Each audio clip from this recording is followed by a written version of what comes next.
저희는 감사하게도 저희 큰 처형이 충주에서 사과 과수원을 해요.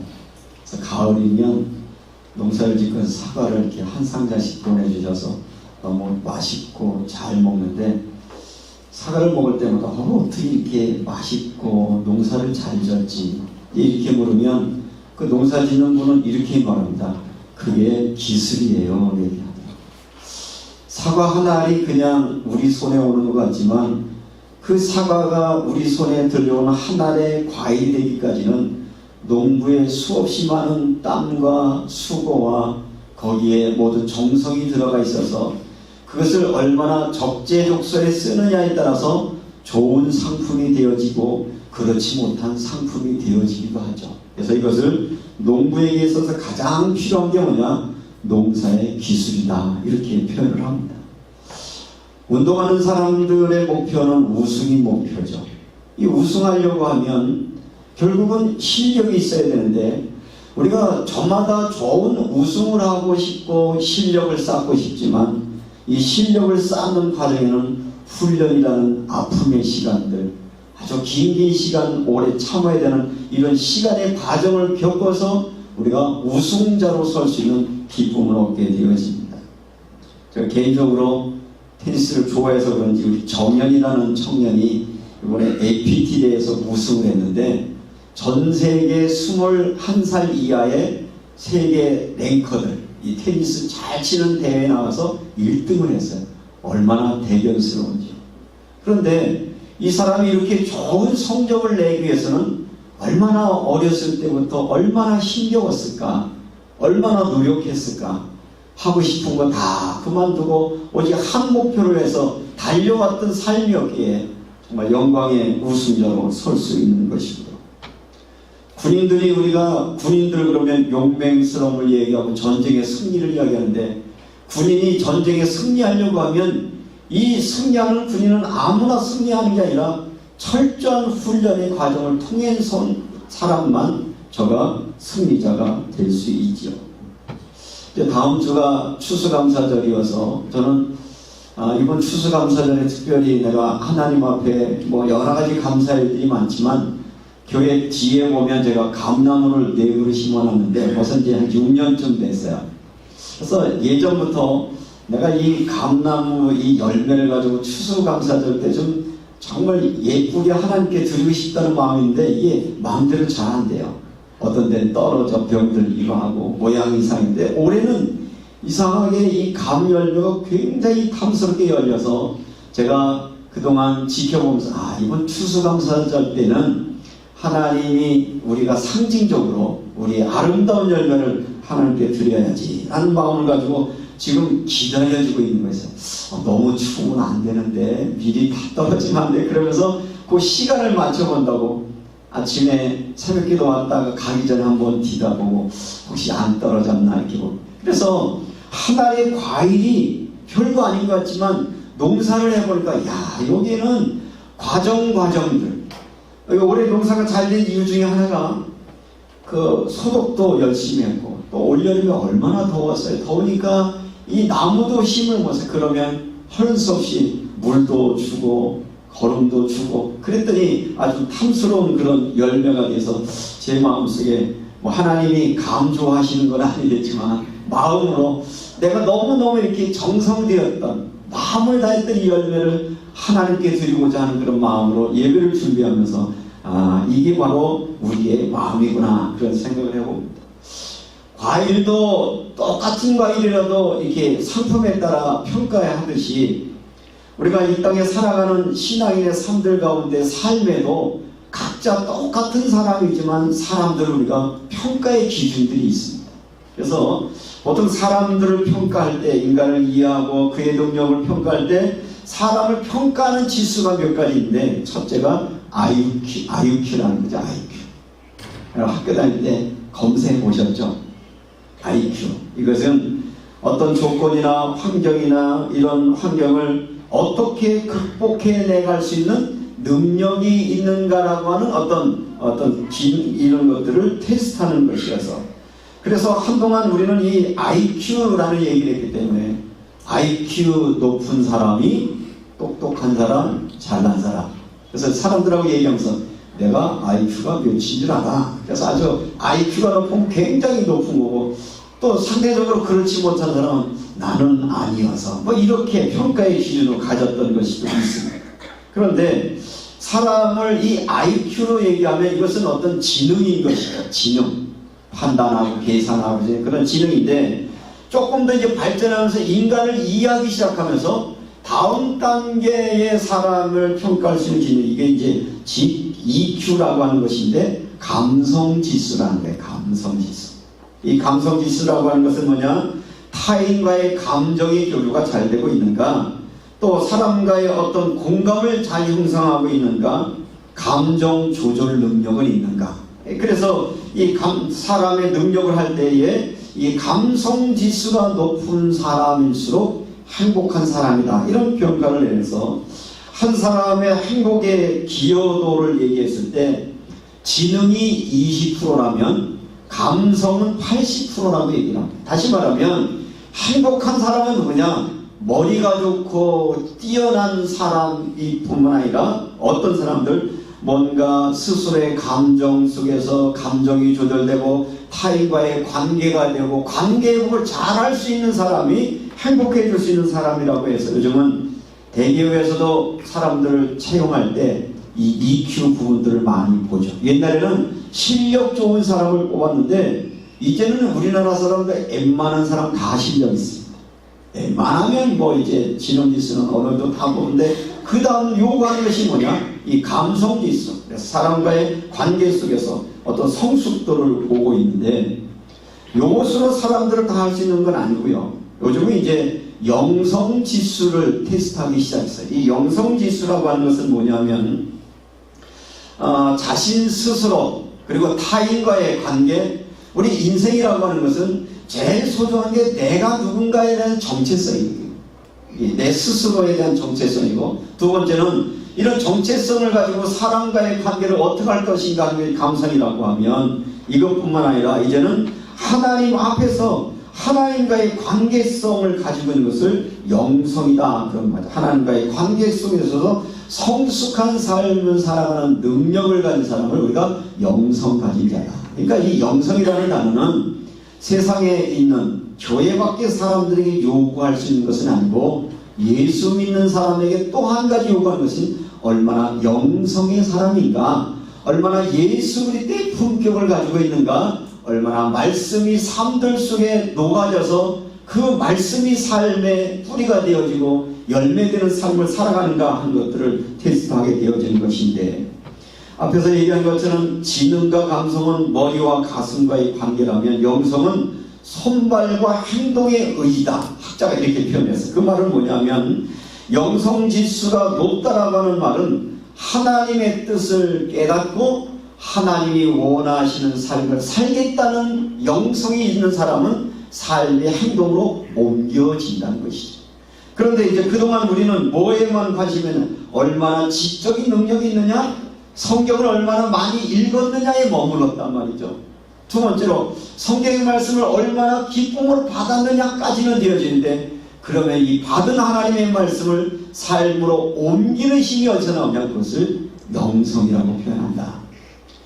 우리가 그 오해되는 부분들이 많은데, 기독교인들끼리 얘기할 때 저 사람 영빨이 세, 이렇게 얘기해요. 자, 영빨이라는 얘기를 들어보시면 영빨이 뭐예요? 저 사람 영빨이 있는 것 같아요. 뭔가 이 신비한 미래를 마치고 병을 고치고 능력, 이 오해에서 온 거예요. 사실은요, 영빨이 영성이거든요. 하나님의 형상으로 회복된 우리 안에 온전히 예수 그리스도를 닮은 그 영성이 우리 속에 가득해야 되는데, 오늘 특별히 데살로니가 교회에 편지한 사도 바울은 데살로니가 교인들을 바라볼 때 데살로니가 교인들이 굉장히 믿음을 아주 순수하게 받아들여서 데살로니가 교회 1장의 내용을 보면 믿음의 역사와 사랑의 수고와 소망의 인내가, 그러니까 데살로니가 교인들은 굉장히 신앙이 성숙한 사람들이었어요. 그죠? 믿음이기 때문에 믿음이 실질적인 삶으로 이어졌고, 그 그 믿음으로 하나님의 사랑이 수고로 이어지고, 사랑하는 사람을 위해서 하는 수고는 고통입니까? 기쁨입니까? 기쁨이죠. 하나님의 사랑을, 은혜를 깨닫기 때문에 성도가 서로 사랑하고 예배하는 기쁨이고,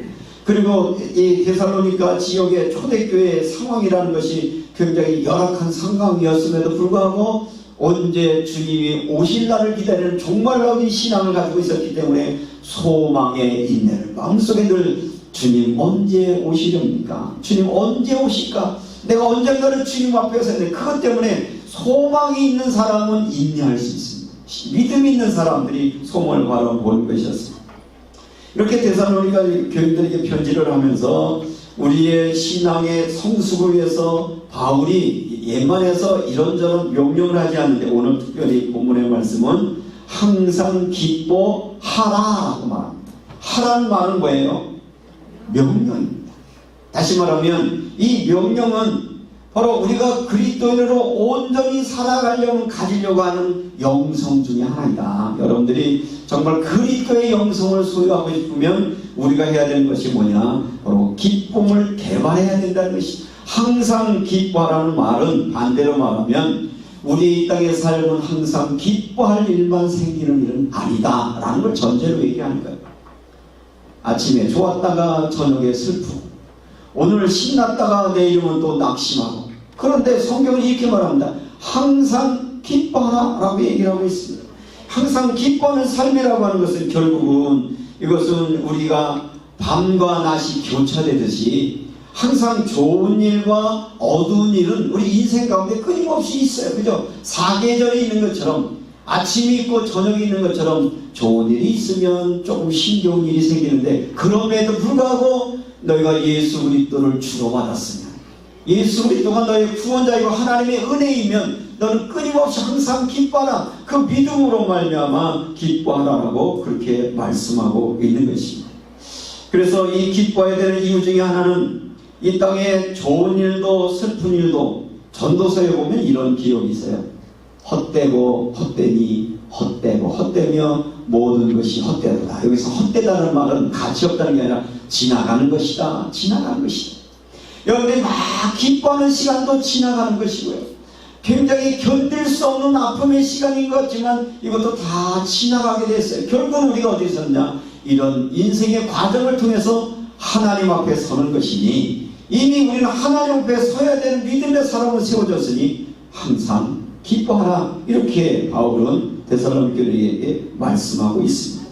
기쁨도 개발될 때 가능할 수 있는 것인데, 이 기쁨에 항상 기뻐하는 삶을 개방하려고 하면 몇 가지 우리가 좀 생각해야 되는 것이, 기쁨이라고 하는 것은 혼자만 기쁘려고 하면 이게 오래가지 못한다는 거예요. 그래서 기쁨은 뭐냐? 기쁨을 나누는 것으로 늘 살면서 나누는 기쁨으로 항상 기뻐할 수 있어야 된다.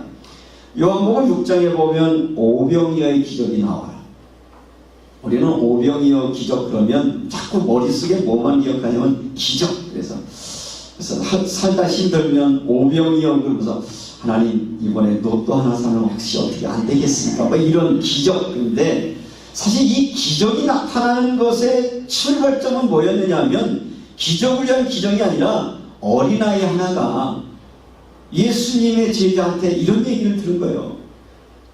지금 예수님이 안타까운 마음으로 여기 있는 사람들이 지금 점심도 못 먹고 저녁도 못 먹고 그 안타까운 이들을 먹이고 싶어 하는데, 우리한테 이 사람들을 먹이라고 하는데 여기 가게도 멀고 돈도 없어서 어떤지 방법이 없다 그랬더니, 그 얘기를 들었던 어린아이 하나가 자기 먹으려고 꽁꽁 싸들었던 도시락 하나를 품고 있다가 이거 언제 먹어야 되나 눈치 보고 있었어요. 왜냐하면 이거 열었다가는 이게 누가 뺏어 먹을지, 이게 누가 달래주니까 꽁꽁 나를 위해서 하려고 꽁꽁 숨겨놓았던 것을 예수님의 마음을 통해서 자기 도시락을 내놓으면서, 그러면 제자 선생님 이거 예수님한테 드려서 혹시 이거라도 보탬이 될 수 있을까라고 도시락을 하나 내밀었던 거예요. 그랬으면 사람들은 그랬을 거예요. 에이구 그까짓 걸 뭐하러 내놔 라고 말했는데, 그걸 또 필립이 들고 와서 예수님한테 가서, 예수님 이 아이가 이런 도시락 하나 들고 찾아보니 이것밖에 없는데 이것이 무슨 도움이 될 수 있겠습니까? 라고 말했을 때 주님은 그 어린아이 도시락을 하나 붙들고 자 앉혀라 그러고 축복했더니 그게 오병이어가 됐다는 거 아닙니까? 다시 말하면 자기 혼자 먹으면 조금 위를 채울 수 있었는데 내 것을 내놔 여러 숙에서 내놓았더니 모든 사람의 기쁨이 되는 그런 축복이었다. 항상 기뻐하라는 것은 뭐냐? 나만을 위한 기쁨이 아니라 모두를 위해서 내 것을 내어놓고 사랑하는 마음으로 살아갈 때 우리는 항상 사랑의 삶을 살아갈 수 있다는 것입니다. 우리나라에 복음이 들어오고 이 땅에 한국 사람이 손수 지은 최초의 교회가 어딘지 아세요? 한국인들이 스스로 지은 최초의 교회 정동감리교회입니다. 정동감리교회 여러분 예쁜 이문세 씨가 노래해가지고 정동감리인데 아니 원래 예뻐요. 언제 시간에 한번 가보시는데 그런데 이 정동감리가 처음 지어진 이야기를 제가 이번 주에 선교사 기념관에 갔다가 소개를 들었는데 이때 이 정동교회 사람 이쪽에 이제 이화학당에 다니는 여학생 하나가 우리도 같이 예배할 수 있는 예배당이 있으면 좋겠다 이제 그런 생각을 하는데 그때 당시에 여자들에게서 머리카락은 뭐였습니까? 너무 소중한 거 있잖아요. 근데 이화학당을 다니는 한 처녀가 교회를 건축한다고 하니까 자기 머리를 잘라서 교회에다 바치면서 주님 내가 드릴 수 있는 거는 내 이것밖에 없어서 이것이 하나님의 교회 짓는데 사용되게 하시오라고 머리카락을 바쳤더니 사람들이 감동이 된 거예요. 그러니까 너도 나도 그때 이제 헌금을 내서 정동감리교회가 건축되었다. 그런 얘기를 들으면서 그렇구나. 내가 달고 다니는 뭐예요? 그냥 내 머리카락이에요. 근데 이것을 여러 사람에서 내놓았더니 주님께 드리려고 드렸더니 이것이 바로 이 아름다운 하나님의 전을 건축하는 축복의 통로가 되었고 사람들은 그것에 감동을 얻었을 때 거기에는 기적의 역사가 일어나는 것입니다. 그러므로 사랑하는 성도 여러분 내가 정말 기뻐하시길 원하십니까? 나만의 기쁨이 아니라 우리 모두의 기쁨을 위해서 나의 소중한 것을 함께 나눌 수 있을 때 여러분들은 항상 기뻐할 수 있는 것입니다. 또 우리가 기쁨을 얻으면 잃어버린 것을 찾는 자의 기쁨이죠. 누가복음 15장에 보면 잃어버린 양 한 마리를 찾았을 때 그 목자는 그 양을 찾아서 메고 와서 잔치를 베풀었다 그랬어요. 잃어버린 것을 찾았을 때 여러분들이 잊어버린 것을 이 찾는 기쁨 그 찾으면은 뭐가 따르는 것입니까? 수고가 있습니다. 거기는 땀 흘림이 있습니다. 그 찾았을 때 함께 더불어 기쁨을 얻는 것처럼 잃어버린 것을 찾는 돌아온 아들을 기다리고 있었더니 아버지가 아들이 돌아왔을 때 잔치를 베푸셨던 것처럼 혹시 여러분에게 잃어버린 것들을 찾으셔서 그 하나님의 기쁨 가운데 우리가 함께 나눌 수 있는 은혜가 여러분에게 있기를 주님의 이름으로 축원합니다. 그리고 항상 기뻐하라는 말은 뭐냐면 기뻐하라는 말은 훈련되어져라는 것. 사실 기뻐하는 것도 훈련이 필요합니다. 그럼 집에서 거울 보시죠. 거울 보실 때 뭐 하세요? 저는 제가 이 표정이 뭐 좀 쌀쌀하다는 얘기를 가끔 들어서 거울을 보면 한 번씩 연습을 해요. 근데 잘 안 되긴 해요. 여전히 저는 열심히 한 건데 그게 아예 태어날 때부터 그런 표정이 잘 안 되는지 모르지만 이 기쁨도 뭐예요? 항상 연습하라는 거예요. 그러려고 하면 기뻐하라는 말은 초월해서 기뻐하라는 거예요. 뭐 매일 좋은 일만 있으면 뭐 기뻐하지 않을 이유가 뭐가 있어요. 그러나 우리가 기쁨 초월하는 그런 기쁨을 해라. 우리에게 그 초월하는 기쁨이 뭡니까? 하나님 우리에게 약속한 거 있잖아. 내가 너에게 평안을 주더라. 세상이 줄 수 없는 평안. 여러분 안에 계신 성령을 의지하여 여러분의 마음속에 평안과 기쁨으로 있고요. 오늘 데살로니가 교인들이 가지고 있는 믿음에 할 수 있습니다. 또 우리가 이미 나는 하나님의 자녀이고 나의 삶의 모든 것은 누구 손에 있어요? 아버지 손에 있습니다. 하나님께 맡깁니다 할 때 여러분의 진정으로 항상 기뻐하는 삶을 살아갈 수 있습니다. 두 번째 우리가 영성을 위해서 개발해야 되는 것은 쉬지 말고 기도하라는 거예요.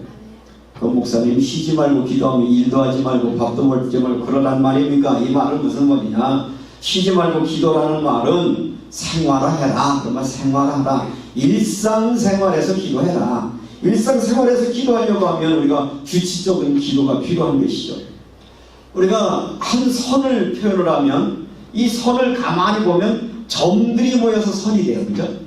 쉬지 말고 기도하라는 것은 기도 하나하나가 모여서 한 선이 되는 것처럼 여러분들이 기도하다 보면 여러분의 인생 가운데 그 기도 가운데 응답하신 하나님의 은혜의 선을 따라 서 있는 여러분을 볼 수 있게 되어지는 것입니다. 그러므로 여러분들이 규칙적인 기도에 승리하시길 바랍니다. 특별히 예루살렘의 지도자들은 이 영적인 지도력을 관리하기 위해서 시간을 정해서 기도했죠. 사도행전 3장 1절에 보면 제9시 기도 시간에 최소한도 하나님께 쓰임받는 사람의 영성의 특징 중에 하나 기도 시간이 따로 있었어요.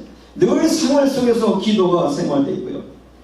뿐만 아니라 이 기도라고 하는 것은 누가복음 18장인 것처럼 기도는 한 번 하고 마는 게 아니라 주님 나라 가는 날까지 하는 거죠.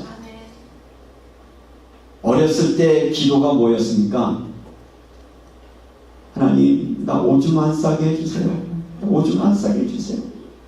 제가 6살까지 오줌을 쌌어요. 하나님 나 오줌 좀 안 싸게 해주세요. 오줌 좀 안 싸게. 그리고 나중에 나이가 많아서 이렇게 얘기한다고 그래요.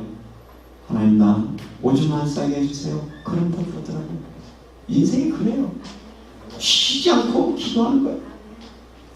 언젠가 우리가 태어나면서부터 기도가 시작해서 죽는 날까지 예수님이 십자가에서 자기의 생명이 마치는 날 뭐 하셨나요? 아버지여 내 영혼을 아버지 손에 부탁하나이다. 이거는 훈련되지 않으면 안 되게 돼 있어요. 이것은 선이기 때문에 매번 훈련된 사람이 여러분들이 언젠가 주님 앞에 설 때 하나님 내 영혼을 아버지 손에 부탁하나이다. 노년이 오면서 두려워하시는 분들 많잖아요. 기도하세요. 하나님 내 영혼을 아버지 손에 맡기나이다. 어른들한테 여쭤보고 이렇게 해달라고. 목사님 저는요 죽을 때요 하나도 안 아프고 죽었으면 좋겠어요. 뭐 그것도 소원이겠지만 하나님 내 믿음을 흔들리지 않냐고 하나님을 바라보며 정말 내가 내 이 땅에 와준 내 삶의 마지막이 아니라 하나님의 품에 안기는 영원한 날임을 소망하며 살아가는 그런 믿음이 여러분에게 있기를 주님의 이름으로 축원합니다. 노년은 슬픈 게 아닙니다. 여러분들이 늙어가는 게 저주가 아닙니다. 그거는 축복입니다. 그래야 우리가 영원한 주님의 나라 서지 않겠습니까? 그것은 무엇으로 가능하냐? 끊임없는 기도를 통해서 가능한 것이다. 그리고 우리가 이 기도를 계속하려고 하면 대부분의 많은 사람들은 이기적이어서 내 뜻, 내 계획만을 위해서 기도하지만 예수님 우리에게 기도할 때 하늘의 뜻이 땅에서도 이루어지게 하옵소서. 우리가 쉬지 말고 기도하면 하나님의 뜻이 어떻게 하면 이 땅에 이루어질 수 있을까요? 하나님 어떻게 하면 내가 하나님의 말씀 앞에 순종할 수 있을까요? 이거 기도하면 쉬지 않고 기도할 제목이 많은데 내 거 달라고 기도하는 거 하다 보면 할 게 없어. 아니 이제 이 나라 이만큼 살면 뭘 요구하겠어요? 이제는 나를 위한 기도가 아니라 하나님의 뜻이 이 땅에 이루어지게 하시고 정말 하나님 앞에 영광을 위해 쓰여받는 삶을 살게 하옵소서. 그러면서 여러분의 기도를 위한데 내 이웃을 내 몸처럼 사랑하는 주님의 말씀처럼 누군가를 위하여 기도하실 때 여러분들은 정말 행복의 꿈을 맛보실 수 있습니다. 매일매일 여러분 기도하는 제목 있으시죠?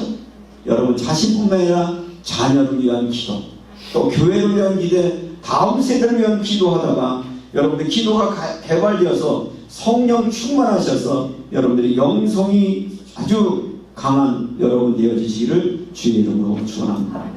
우리 기독교의 영성이 뭐냐? 세 번째로 감사하는 사람이죠. 어떤 사람이 행복하냐? 감사할 수 있는 사람이 행복합니다. 어떤 사람이 감사한 거냐? 모든 것은 상황에도 불구하고 무엇 때문에 감사한 것이 아니라 하나님이 지금도 나를 사랑하시고 나의 삶에 간섭하시고 인도해 주신 그 하나님의 사랑을 인하여 불구하고 감사할 수 있는 사람. 우리가 이 땅에 살아가는 삶이라고 하는 것은 아침과 저녁이 따로 있는 것처럼 반복적인 것이죠. 때때로 우리가 어두움이 오기도 합니다. 그러나 어두움은 나쁜 것이 아니라 어두움은 힘이 있고 거기는 성숙이 있습니다. 때때로는 우리가 어둠이 온다는 말은 진이 빠지는 상황이 오기도 하고 슬픔과 절망에 빠지기도 하고 공허한 마음에 사로잡히기도 하고 안절부절할 수밖에 없는 상황이 오기도 하고 뭔가 인생이 뒤죽박죽 같은 상황이 오기도 하고 숨통을 조이는 듯한 일들과 스스로 무기력에 빠지기도 하고 모멸감에 빠진 그런 순간 속에서도 우리가 감사할 수 있는 것은 모든 것은 지나가는 것이다. 지나가는 것이고 하나님의 손안에 있다는 것이 믿어질 때 우리는 이 모든 것이 과정이라고 여겨질 때 감사하는 삶을 살아갈 수 있습니다. 여러분들이 잘 아시는 다윗의 시 중에 시편 23편은 여호와는 나의 목자시니 부족함이 없다라는 이 시가 이 다윗이 노년에 지은 시로 알려져 있는데 어떤 학자는 이 시가 언제 지은 거냐, 이 사망의 음침한 골짜기를 다닐지라도 해를 두려워하지 않는 것, 이 사망의 음침한 골짜기가 어디겠느냐, 이 비카라고 하는 골짜기였는데 이 비카를 다윗이 언제 지나갔느냐, 망명으로 떠나갔던 시절에 누가 반역을 했어요? 아들이 반역을 했어요. 아니, 딴 사람은 몰라도 자식이 어떻게 부모를 반역해요? 다른 사람은 내가 그렇게 모든 걸 다 쏟아놓은 사람이 나를 어떻게 반역해? 그런데 부족함이 없다고 말할 수 있나요? 무엇이 가능한 거예요? 다윗은 그 상황에서 사망의 음침한 골짜기를 갈지라도 해를 두려워하는 것은 그때도 주께서 나와 함께 계십니다. 어떤 것입니까? 조건이 아니라 하나님이 나와 함께 계셔서 나는 감사했다. 아마 그 절절했던 마음속에 그가 이제는 사실은 나이가 들면 누구를 의지하게 되냐면 자식을 의지하게 되거든요. 내가 힘들면 자식이라도 어떻게 하지. 그런데 자식도 의지할 게 못 되나 봐요. 그래서 저도 일찌감치 포기했습니다. 하나님만 나의 목자가 되어 주십시오. 내가 사망의 음침한 골짜기를 다닐지라도 해를 두려워하지 않을 것은 주께서 나와 함께 계심을 믿기에 나는 감사합니다 라는 고백이 여러분에게 있기를 주의 이름으로 축원합니다. 감사에 대한 이야기는 누가복음 17장에 보면 문둥병자가 있었습니다. 어떤 한 무리의 물뚱이 10명의 문둥병자가 있었는데 예수님이 그들의 우리를 불쌍히 여기셔서 그러니까 예수님이 그 10명의 문둥병자에게 너 제사장에 가서 보여라 그랬더니 정말 신나서 뛰어서 보내줬어요. 10명의 문둥병자가 나왔어요. 그런데 몇 사람이 예수님께 찾아왔나요? 한 사람만 찾아왔어요. 그때 예수님이 이렇게 말씀하셨어요. 아홉은 어디니? 아홉은 어디니? 이렇게.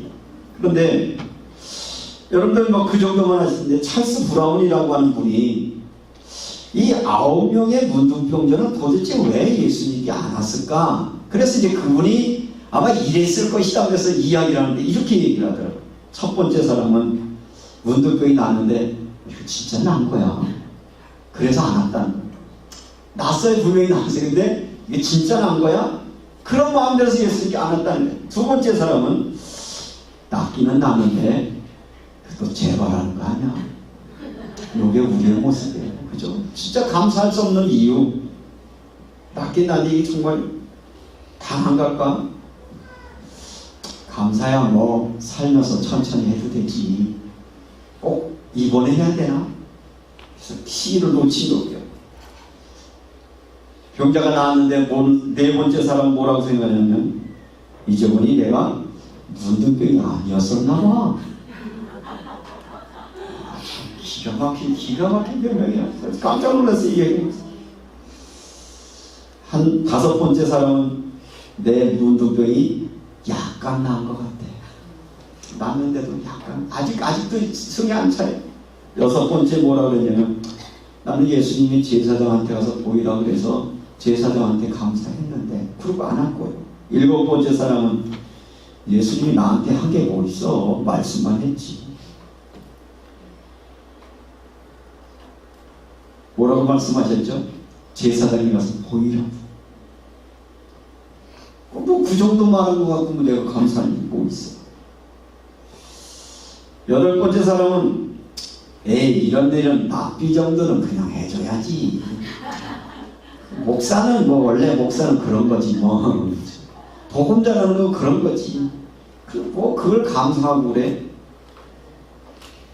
그리고 9번째 사람이 이랬다는 거예요. 사실은 나는 이미 낳고 있었던 거야. 주님이 하신 게 아니야.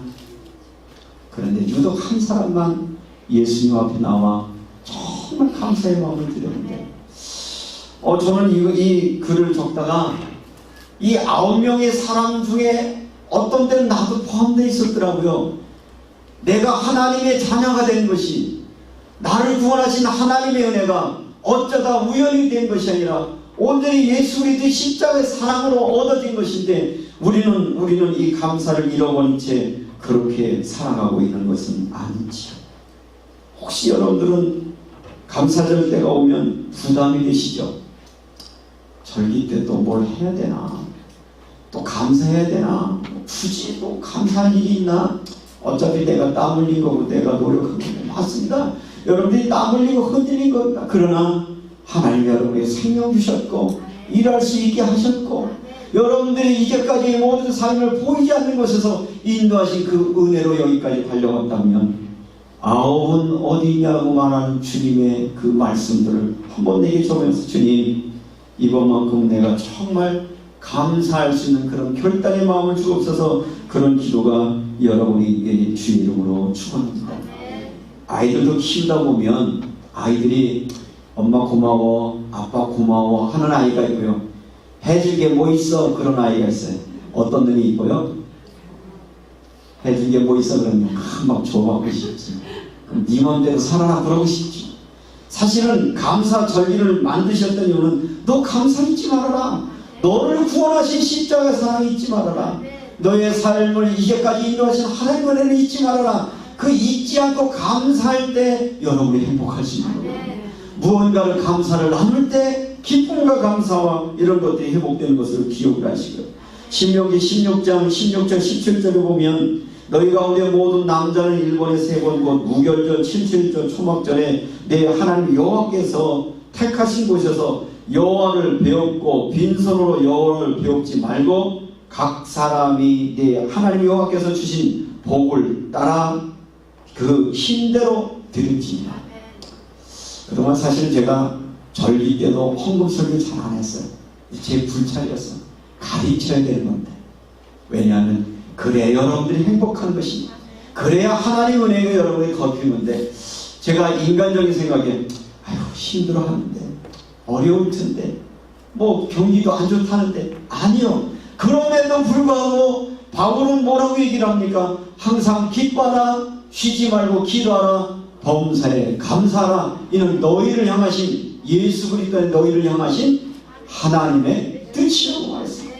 여러분들이 감사하는 게 하나님이 원하시대, 감사를 받기를 원하시대. 그래서 여러분들이 정말 마음을 다해서 이번에 감사의 마음을 생각으로만 아니라 아까 기독교의 영성이 얘기했을 때 손과 발을 움직이는 그 영성이 여러분에게 있으셔서 여러분들이 기쁨으로 감사하는 마음으로 이번 감사들에 참여하시고요. 이 감사의 예물 뿐만 아니라 한 가지 더 제안은 추수감사절을 가지고 한번 오행시를 적어보는 거예요. 재밌겠죠? 추수감사절. 그래가지고 난 정말 이거 추수감사절에 나는 어떤 그거를 적어보셔서 여러분들이 제가 다음 주에 오면 이렇게 전시할 때니까 꼽아놓고 서로 나누는 거죠. 아, 추수감사 이런 마음이 있구나. 그리고 다음 주 예배 때는 우리 장로님, 권사님, 집사님 중에 제가 감사의 마음을 표현할 수 있도록 지난 기획위원회 때 그랬어요. 이번에 우리가 우리의 감사를 한번 찾아보자 말씀드렸으니까 한번 누가 할까 그러지 말고 기획위원도 다 준비하셔서 설교보다는 우리의 삶 속에 역사는 하나님의 은혜를 감사함으로 함께 감사를 나누는 그런 추수감사절로 될 수 있도록 우리 모두가 감사를 헤아려 그 감사의 자리에 동참하는 여러분 되시기를 주님의 이름으로 축원합니다. 당연히 우리가 신앙의 성숙을 원한다면 신앙인의 영성, 그것은 3가지라고 말씀드렸습니다. 항상 기뻐하라, 쉬지 말고 기도하라, 범사에 감사하라. 이는 예수 그리스도 안에서 너희를 향하신 하나님의 뜻입니다. 이 하나님의 뜻을 이루어드리는 한 주간 되시고 2017년도를 잘 정리하셔서 정말 복되고 회복된 영성이 충만한 우리 소명교회 성도들 되시기를 주님의 이름으로 축원합니다. 은혜로우신 아버지 하나님, 그렇습니다. 농부가 농사를 위하여 땀 흘리고 수고하는 농사의 기술이 있는 것처럼